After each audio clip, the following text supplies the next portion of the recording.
তিন শতাব্দীর ঐতিহ্যবাহী সিরাজগঞ্জের কাজীপুর উপজেলার সোনামুখী মেলা একসময় ছিল আনন্দ, ধর্মীয় উৎসব আর লোক সংস্কৃতির মিলন মেলা। এখন সেই আনন্দের জায়গা নিয়েছে রাতভর জুয়ার আসর। শুক্রবার রাতে সোনামুখী উচ্চ বিদ্যালয়ের দক্ষিণে নিশিবাড়ি শ্মশানঘাটের পাশে চলছিল লাখ টাকার জুয়ার খেলা। কেউ জয়ধ্বনি দিচ্ছে, কেউ হারিয়ে কাঁদছে, দর্শক শত শত।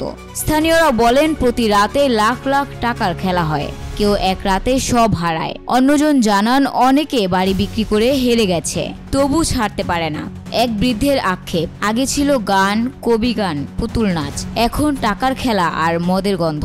স্থানীয়দের অভিযোগ বাবলু মিয়া নামে এক ব্যক্তি এসব আয়োজন পরিচালনা করেন। তিনি নাকি বলেন সবাইকে ম্যানেজ করেছি। তবে কাজীপুর থানার ওসি নূরে আলম জানান খবর পেয়ে পুলিশ গিয়েছিল, কাউকে পাওয়া যায়নি।